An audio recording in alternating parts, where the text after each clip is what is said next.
Well, hello everybody, this is Guitar here, and welcome back to another Terraria video. Turns out it's not going to quite be a year between my video releases, but it has been a very long time. I haven't had the setup and space to record and do video stuff, unfortunately, but I currently have a little break of alone time, and I happen to have my computer and mic set up. So, I thought I would try and do a little narration bit on what I have recently been doing in Terraria, which is hardcore.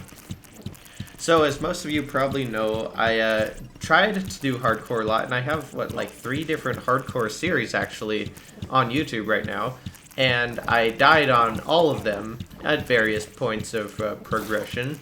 And for a while, I took a break and hadn't really tried it out very much. But recently, I have started back into it. Unfortunately, I didn't record the very start of this current character, which we're viewing the clips from right now. But I started this character, I don't know, last fall sometime and didn't play much on it until the beginning of this year. Got back on and started up. I had already killed the Eye of Cthulhu, so the Brain of Cthulhu was up next. I am, by the way, going to be playing on, obviously hardcore, but master mode for all of this footage. I think that's really the way that I have most fun playing the game now that it's released. And that was my main goal, to beat master mode on hardcore specifically, as I did manage to beat expert on hardcore right before 1.4 actually came out. Anyway, bit of a tangent there. I'm going to have lots of probably somewhat scattered thoughts throughout this whole video, but I'll do my best to kind of narrate in a somewhat entertaining way over all of these clips that I've put together, most of which are just simply the boss fights, and most of the footage I have sped up by 1.5 to 2 times, so it makes it a little bit quicker. Here we are back at my base setup. I've still gone with the underground base strategy. Oh, there's a quick screenshot actually. I found this underground underground house, cavern house, whatever you want to call it, and found meteorite bars in there because it happened to be close enough to the underworld. It wasn't super meaningful in this case. I didn't suddenly have like meteor shots that I started destroying Skeletron with or something like that. But it is interesting that you can find that. Although, now that I think about it, I am well past the point in the game where I would have been able to mine meteorite already, so not super meaningful, but still an interesting thing that probably a lot of you already knew about. Anyway, here is my Skeletron fight. I actually kind of forgot at the very start of the fight that I had to focus the hands down. I was just shooting him, kind of like I was fighting Skeletron Prime. And eventually remembered I had to take the hands out. Now, unfortunately, or kind of fortunately, one of his hands, as you saw there, got hit by a fallen star, which took me by surprise, and he started shooting the skulls out before I had anticipated it. So it made the fight a tiny bit more interesting, but was able to take out the other hand and then move on to attacking the main skull pretty easily after that, and did some extra shield bashing. Didn't have anything too special going on here. Just an easy Skeletron takedown with the Molten Fury, which has been my most consistent strategy, I think, for a while now. After defeating whatever second boss you get, whether it's the Brain of Cthulhu or Eater of Worlds, get that pickaxe so that you can mine Hellstone, and then you're pretty set to kill all the rest of the pre-hard mode bosses, I'd say. So there's my Skeletron relic. Oh yeah, the slime started falling from the sky shortly after that. So I went ahead and took out King Slime. Not something that I ever prioritize, actually. He doesn't really have anything that I personally need or require for progression through the bosses and that. But it is kind of nice to take him out if it happens to give you the slime rain. It actually took quite a bit of damage here, but honestly, that's probably mostly because I was over geared to it, so I wasn't trying to avoid taking hits very much. Also, that was my first encounter with the nerdy slime. This playthrough here is actually my first real look at the most recent Labor of Love update. And man, I have to say there are a ton of really cool things in the update that I'll try to touch on as we go through here. Anyway, here is Queen Bee. I think this was actually an accidental summon. I was intending to not even bother with her, but I was going to do some honey fishing for the angler, I think, and accidentally killed the larva with my fire imps. So luckily I happened to be right next to my arena, which I had already blasted out.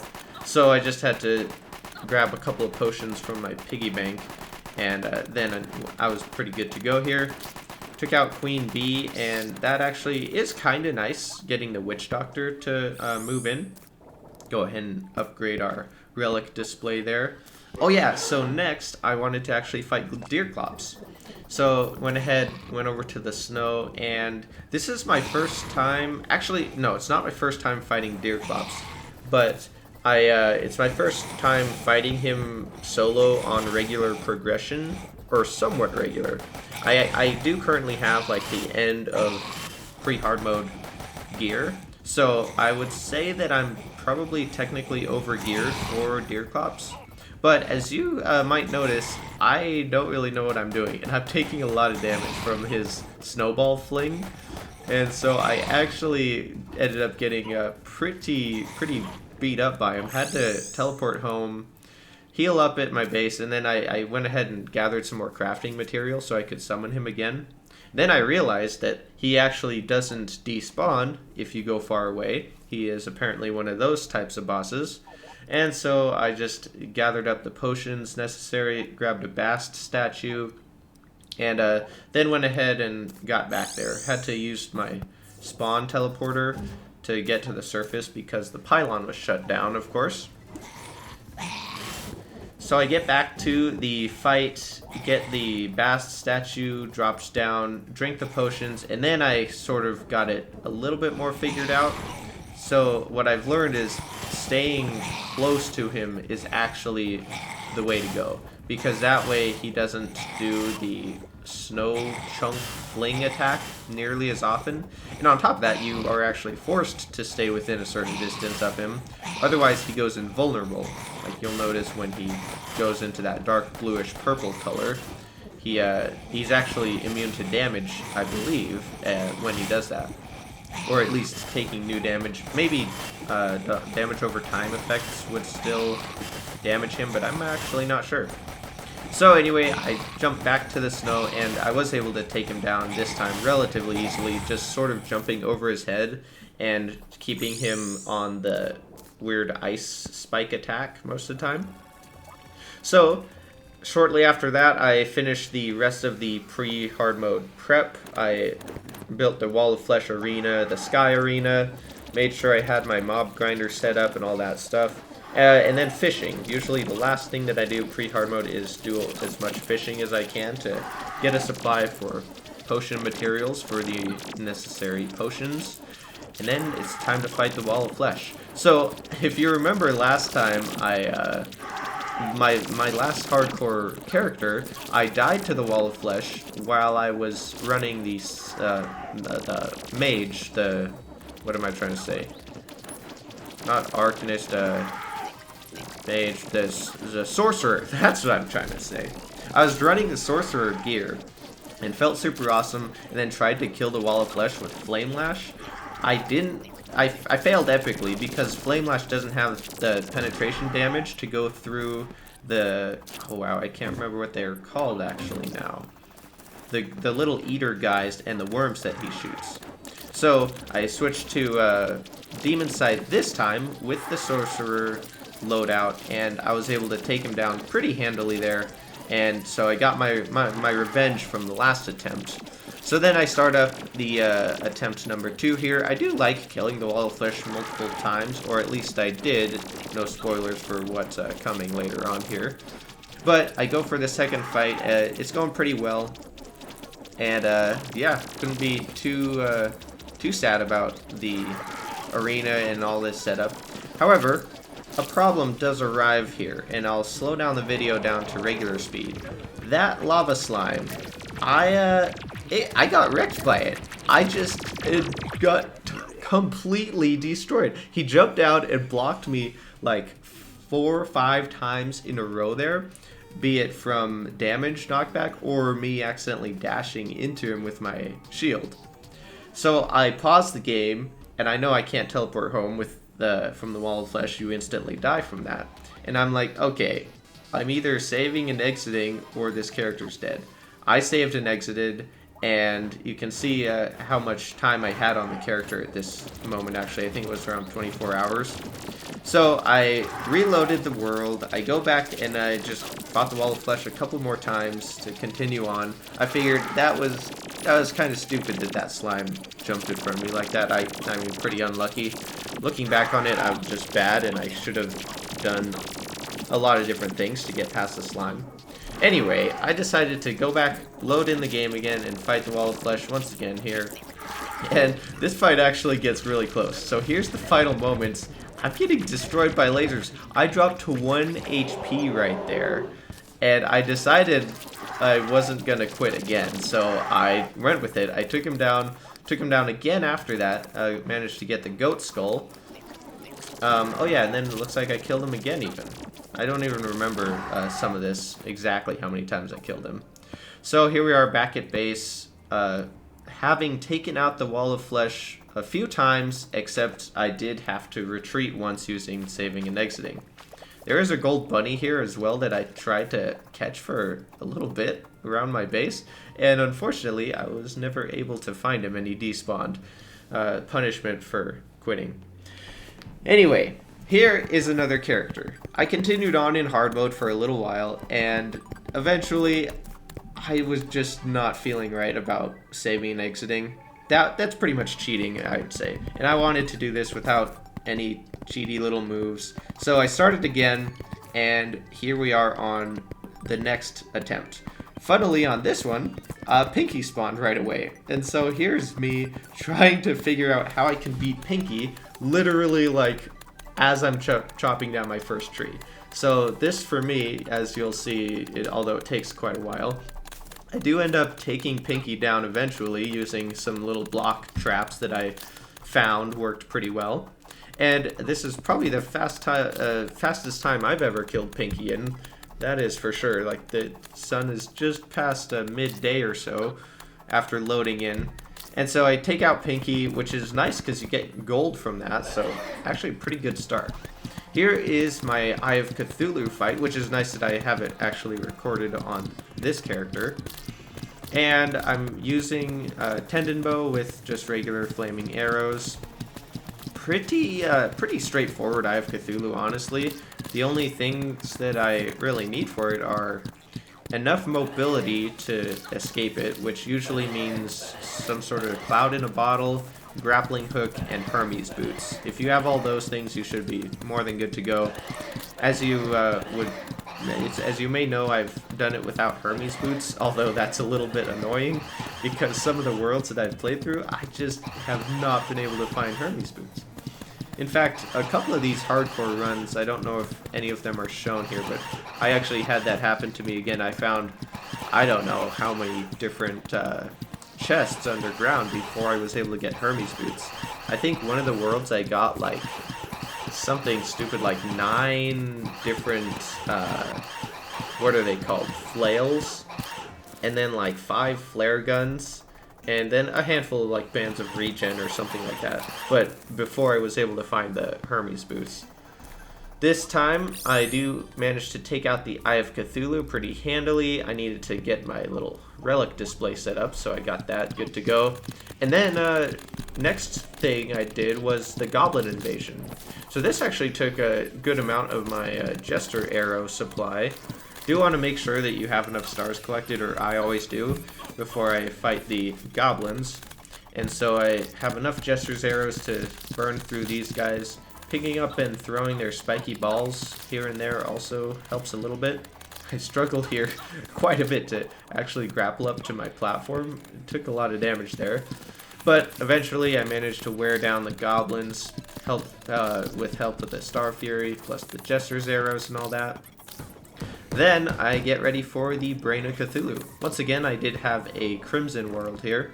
And by the way, I do always play, or I have on random world evils, so it can be either Crimson or Corruption. And most of the time, it just happens to be Crimson. There is one or two runs of Corruption, though, that I've gotten decently far at as well. Interesting thing about this world, though, is, as you can see, the double Corruption, or I mean Crimson cave here, how two of them generated right next to each other, which is actually so nice because you can have a super big arena. And so I just had to use some bombs there to sort of break the barrier down from between the two different cave sections. And then I was able to have just a super comfortable arena to fight the brain in. I've been trying to pay attention to exactly how to spot the correct brain near the end of the fight when he's making all the illusions. So far, the most helpful thing that I've found is using some sort of fire arrow, like frost arrow in this case, or even regular flaming arrows work pretty good. But if you dash to one side or another, the real brain is one that stays kind of furthest away from you. It's kind of weird, like if you're running, well, if you're moving in any direction, really, the correct brain is the one that is moving furthest away from you, or moving towards you the slowest. It's kind of weird, and it's definitely hard to pick that out during the fight, but that's kind of what I've learned as I've been doing these fights. Another interesting thing that I've realized is the meteorites. It looks like they've been changed to only land after you defeat either the Brain of Cthulhu or Eater of Worlds. So that's kind of cool, and now that I'm thinking about it, that may have been changed prior to the Labor of Love update. I just forgot about that. Anyway, one more slime rain here to take out King Slime. This time I don't have end of pre-hard mode loot, so I do have to try a little bit not to die. Just shooting it up with the frost arrows, get it placed down in there. So that was the third boss I beat on this one. And after that, I managed to find the Tavern Keep right before starting this Skeletron fight. So did all the Hellstone mining and got the Molten Fury, once again, full Hellstone armor, I mean Molten armor, that's what it's called. And just provides quite a bit of defense and makes the, I guess, gives you a lot more leeway to take a few hits here and there. So once again, Skeletron is going down. I did a lot better job of this time than the last time of focusing both hands down nearly at the same time. But I was also helped by the fact that I didn't get surprised by a fallen star taking out one of them from like a quarter HP. Finished off the rest of the fight here. Got him taken out. I opened the treasure bag of this one and didn't get anything too good. Last time I had that Book of Skulls, which I used quite a bit. It's a pretty awesome magic weapon, especially for the dungeon, looting that after you defeat Skeletron.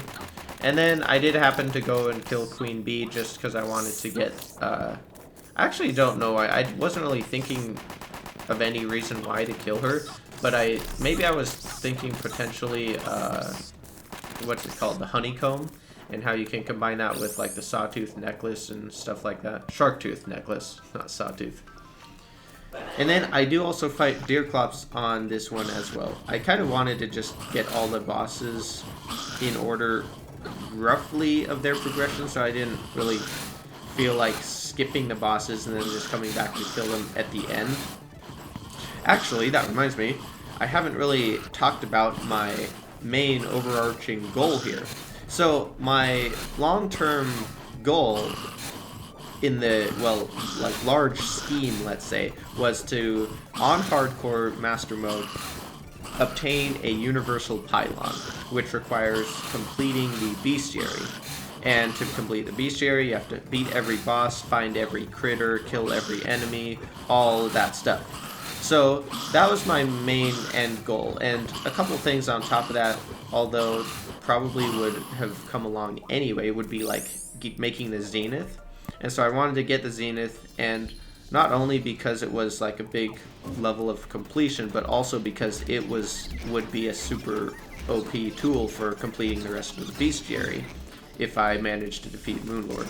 So my overarching goal is basically, my plan is to be able to beat the Moonlord, get the Zenith if I can, and then from there finish off the rest of the bestiary with all the different waves and events and everything else. Here, I do start on the Old One's army, which I hadn't messed around with last time, but I kind of felt like trying it, so here I go. I did notice that there were a couple of new things, like the ability to click on the Eternia crystal to speed up the wave progression, which is really nice. Works out pretty well. Here you can see I'm getting kind of wrecked by the wyverns. I've always hated these things, but this time in particular, I struggled a lot. I got really low on this whatever fourth wave here, and looks like I'm barely able to keep the crystal alive. And you'll notice I don't have any of the sentries put up here that you buy from the Tavern Keep that are specifically designed for this event. I ended up just going for it because I figured I have all the pretty hard mode and like max loot you can get in gear, so it might be okay. Turns out it's not okay. I still did, as you see here, barely manage to end up actually killing the Dark Mage, but it was already after the Eternia crystal had been destroyed. So I did manage to get the loot from the mage and got a war table and the banners, which were kind of cool. And then I went ahead and talked to the Tavern Keep to get the sentry staff, and I tried it again, this time with the staff so that I could have one of the sides covered. But one thing that was very interesting, and I found after that first fight, is I didn't get a relic from that Dark Mage, which I thought should have dropped it. And so I went ahead and thought, oh, maybe it's because I didn't actually complete the event and I got killed by, or I didn't get killed. The crystal died before I could kill the Dark Mage. So I thought maybe I need to try it again and actually do it correctly without the crystal getting destroyed.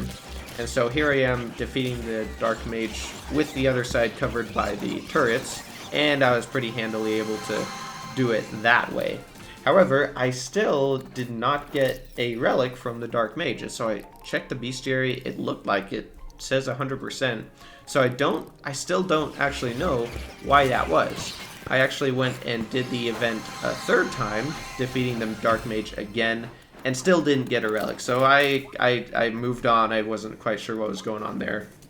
What was really cool, though, is I ended up getting, I think, banners from all of those guys. Oh, by the way, this world had a special story about the Terraspark boots. I was kind of gifted all of the pieces for it, except, of course, the Obsidian Rose. And I did happen to get an imp statue, so I hooked it up and farmed for the Obsidian Rose and just took quite a bit of AFK time, but was able to get it in the end. So I had Terraspark boots on this run, which was kind of fun. And anyway, it's time for the Wall of Flesh once again. I'm not running the Sorcerer loadout this time. I just have my trusty Phoenix Blaster, and I don't even have the oh man, what's it called? Necro. Wow, I can't believe I forgot that. Okay, I wasn't running Necro armor, I just ran the full Molten for the extra defense. It just seems like it's kind of the more lazy, easier thing to do. I did get taken quite low, even there with the Molten armor, but was able to take him out, and then went ahead, started another fight. Still had plenty of arena to go, so while I still had the potions running, I decided to go ahead and fight him again. Here we go, I get the second kill on him fairly easily, and then I go back to the opposite side of the arena because I think I was closer, and I started the fight again. So third attempt at the Wall of Flesh here, and here's where something happens. I'm gonna pause here in just a moment, I believe. Yeah, this frame, there's something bad that pops up, and you could probably see what it is. I noticed it at the time and then realized directly afterwards that's a Hallow Mimic. I'm fighting under the Hallow, and I have no hard mode gear. So I'm now, luckily I have this arena to fight on, of course, but it's going to be tough. I do not have the equipment to take on Hallowed Mimics. Normally, in early pre-hard mode, I would just recall and, you know, go back to base, go out exploring again, hopefully not run into this guy.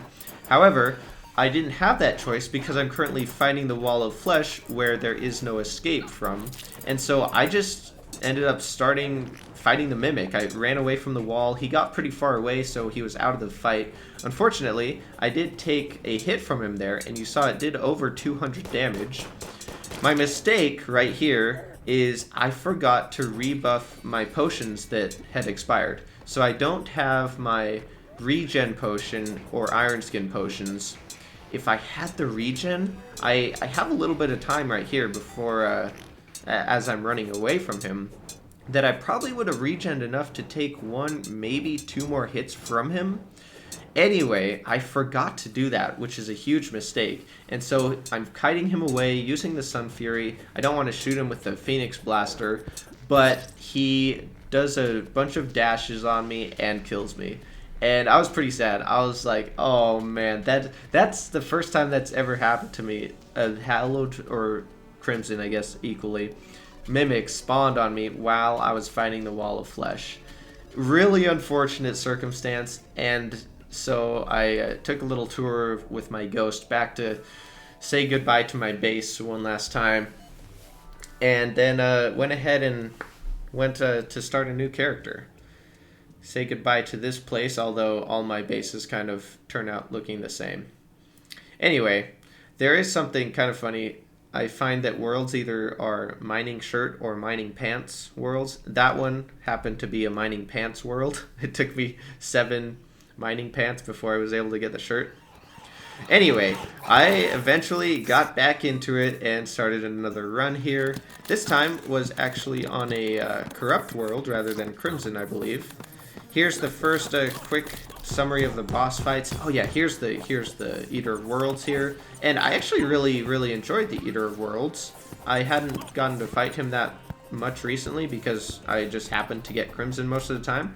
But I just bought a whole bunch of spiky balls and went up and threw them all over the place and tried to jump around avoiding the, oh, what's it called? Feral Spit or something. I don't remember the projectile that he shoots. It's something spit, I think. Anyway, it was really cool. I really do like the Eater of Worlds. I think it's overall, I like it a lot more than the Brain of Cthulhu, just in terms of the fight and the concept behind it. I think the worm bosses are definitely really cool. So I end up taking down the Eater of Worlds here with the spiky balls. Never actually found myself under too much threat. Luckily, the spiky balls on the ground were able to destroy most of the vile spit. Maybe that's what it's called. Vile spit before it was hitting me. So I stayed relatively safe and, like I said, took him out pretty easily. Also had like a Bast statue, Heart Lantern, and Campfire, so I had lots of buffs ready to go. Plus all the essential potions, the Iron Skin, the regen. Once again, the meteorite lands right after I defeated him, so I was pretty much confirmed after that yeah, it turns out the meteorite is linked pretty closely with the defeat of that secondary boss. And what am I doing here? Oh yeah, I decided not to make a diamond toilet, but I make the Lightbringer pickaxe. No, Nightmare pickaxe. What's Lightbringer? That's a random thing that popped into my head for no reason. So I get the Nightmare pickaxe, and next, of course, is mining for the Hellstone. Oh, here is where you can see, I think this is the world where I had trouble finding Hermes boots. That chest had a ton of maces in it, and I'm actually wearing Dune Rider boots, so my first quick boots that I was able to find were actually Dune Rider when I was fighting, or not fighting, but exploring the underground desert. So here I go, reforged the nightmare pickaxe a little bit, and then luckily on this world, I think actually, did I? No, maybe not. I'm trying to remember whether I use the mining suit when I mine for the hellstone, but I may not. Anyway, that's the next thing I do. Oh, I do actually use the mining suit, yeah. And even with the nightmare pickaxe, rather than the Deathbringer, I was able to collect just over 1,000 hellstone, which was a new personal record for me, definitely. I used some of it to make a flamerang, and actually fought the Skeletron with that, so that was cool. Next, I think I was again going to do some honey fishing or something like that. Accidentally summoned the queen bee, and this is where I discovered that the guide to nature companionship, or whatever it's called now. Anyway, the thing you combine the guide to critter companionship with the new item from the Dryad. You make that, it's the grain book in my inventory, and it prevents you from destroying the environment. And it's one of my favorite new items, but I did learn that it doesn't stop you from destroying the queen larva. Awkwardly, I was not able to make it to my jungle arena, and so I end up running home, and I can't use the pylons to get back to the jungle because of the queen bee. And so my plan was to maybe run across the surface and get back to the jungle and then fight her where she's not enraged. However, I didn't make it back to the jungle. She about killed me before I made any distance at all. Luckily, I do have at this point the spawn teleporter set up from my bed, so I can kind of jump back and forth between my base and spawn and survive in that sense, but I didn't really have a good way of killing her. I thought maybe if I make it up to my sky bridge with rope, then I could run on that and make it over to the jungle before she killed me. So I found the rope, I start extending it up to my sky bridge, and then I think maybe if I just run across it, I could have a chance.